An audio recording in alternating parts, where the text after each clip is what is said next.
The ancient man Tutakare told the story, as we sat on the sun-bathed veranda of a pioneer settler's house, looking out across the paddocks to the eastern hill scarp, where the sharp-cut earthworks of an old-time Maori fortification showed black and square against the glowing sky. Tu was well onto his 80s, a fine-featured veteran, very dark of complexion. His gray mustache looked a brush of snowy white upon his old bronze face. He was born over yonder on the famous battlefield of Orakau, and he had lived all his life within a radius of a few miles from where we sat, and was steeped to the backbone in local legend and song and nature myth. This is a specimen caught from the sage's lips in a morning's korero, but I wish I could reproduce for you also the dramatic manner of the telling, the gesture and the chuckle of fun that went with it.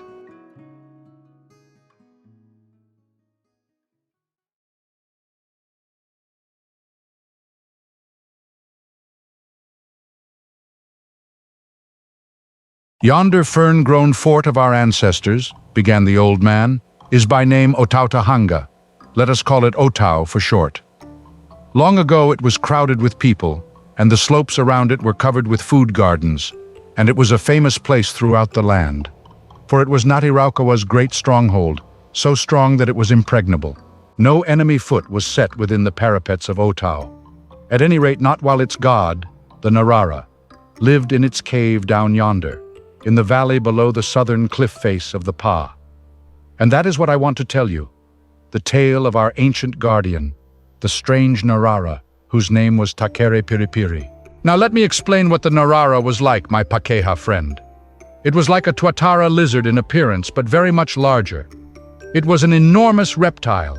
Indeed, it was a dragon with shining mottled scales, immensely strong, with a row of sharp spines on its back, and a spiky tail which it could swing with terrific force. How big was it, you ask?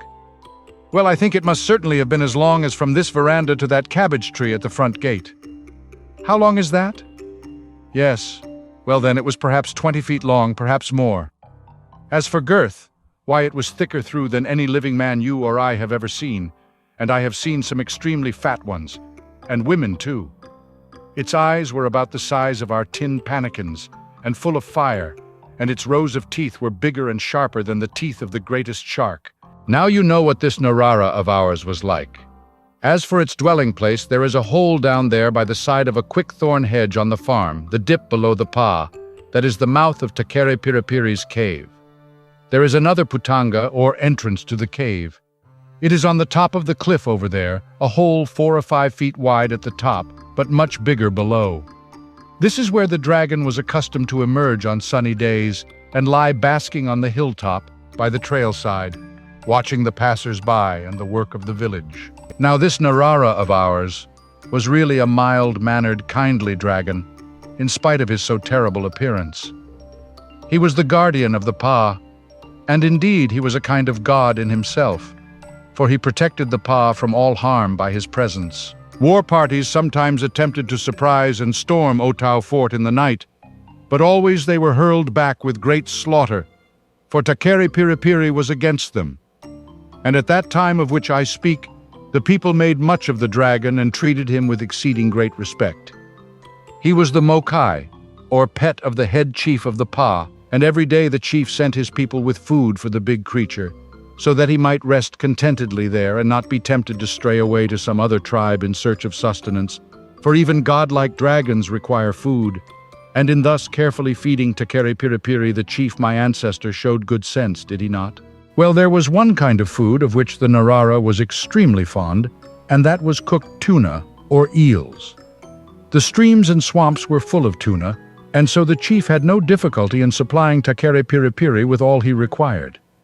A good store of the best and fattest of the eels was always steam-cooked for him, and every day a large flax basket was carried down and left at the mouth of the cave.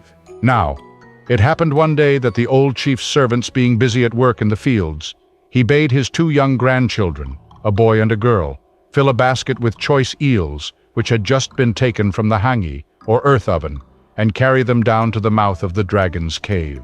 The children obeyed, and carrying the large basket between them, they set out down along the winding foot trail to the cave. Now, friend, it had been wiser of the chief, my ancestor, Had he allowed his grandchildren to eat their dinner before he sent them on such an errand? For what happened? Why, what would any hungry Tamaiti do? As the boy and girl trudged along, the savory smell of the eels tickled their nostrils, and they said one to the other, "What truly delicious tuna these are that we are bearing to that hungry old dragon below yonder."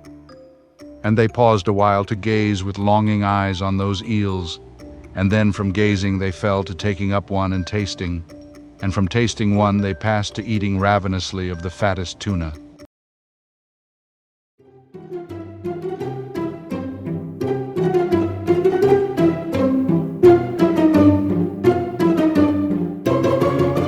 Ano te reka reka! How sweet and melting they were! Never were there sweeter eels in all the waters of Wairaka. And tuna after tuna went down their throats, until their bellies were distended like that barrel yonder at the gate. But look you, they ate only the tail half of the tuna, the fattest part. They left the heads, which they carefully replaced in the basket. Cunningly they placed handfuls of fern in the bottom of the basket, and so arranged the heads that to all seeming the kit was packed with beautiful eels. The children came to the cave entrance, and peering down into the gloomy pit, they could dimly see the dragon lying there, with his great eyes fixed on his fern-hung door, waiting for his food. Hurriedly they set down their basket and turned to climb the steep trail to the village. Out came Takere Piripiri, hungry for his midday meal. Sniffing with pleasure the agreeable odor of the tuna, he pounced upon the basket and with his foreclaws capsized the contents on the ground, as was his way. To his amazement and disgust, he saw that only the heads of the eels were left. Roaring with rage, he swept up the track after the deceitful children, and seizing them before they had time even to reach the foot of the cliff, he bore them back to his cave. There, by the side of the pile of eel heads, he slew those greedy tamariki. With one bite, 2 bites of his great jaws, he killed them, and their heads fell on the ground beside the heads of the tuna. Leaving all the heads where they lay, he retreated into the depths of his cave, and there he devoured the boy and girl who had thought to play a joke upon him. Now, continued the old legend keeper, the Narara lay there a long while, thinking, after he had finished his meal, of the 2 children. His anger was not yet assuaged. He had been treated with contumely by the grandchildren of the chief, and therefore the chief was his enemy now, though they had been such good friends in the past. That night, as soon as darkness fell, Takere Piripiri crawled out from his cave, and turning his head northward, he traveled steadily across country, over plains and through swamps and rivers. When daylight came, he had reached the foot of Maungakawa, that high range that overlooks the Waikato country. He ascended the mountain, and there he found a convenient cave, near the track by which the Maoris of the Ngatihawa tribe traveled up and down the forested range. In the meantime, of course, the 2 children were missed, and a search was made for them. But it was not until morning that their heads were found, where the indignant Narara had bitten them off and spat them out. And the story was plain to all eyes. There was the capsized basket of eel heads by Takere Piripiri's cave. The chief and all his people at once divined the cause of the Narara's sudden anger and the killing of the young people.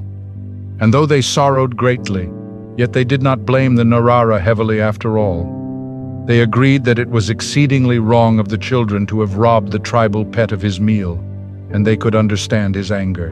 But what they sorrowed over more than anything else was the loss of their godlike guardian. Takere Piripiri had abandoned them, and greatly they feared that the mana of their fortress had departed with him. Hastily and in fear, they set their defenses in order.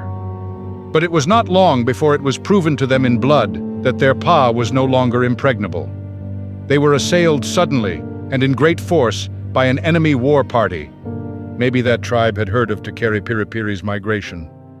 And the fort of that hapu of Ngati Raukawa fell to the strong hand.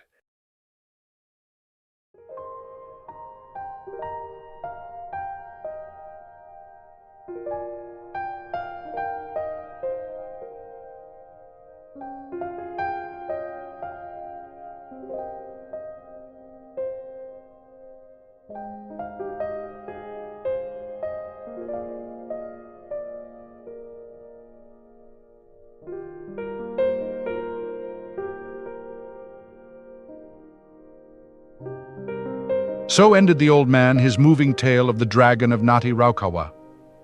It seems to me that there should be a moral somewhere bound up in this story of the ancient Maori. Maybe it can be formulated thus. Firstly, don't be mean to your gods, tribal or otherwise. See that they get of your best. No threepenny bits, no eel heads.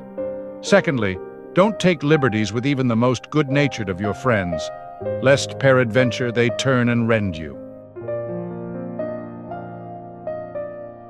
And lest you entertain the slightest doubt as to the authenticity of this story of Takere Piripiri, let me tell you that not only have I been in the ancient hill fort of which he was the guardian, but I have even been in his cave, which is there to this day, below the quickthorn hedge and empty, which of course confirms Tu's tale.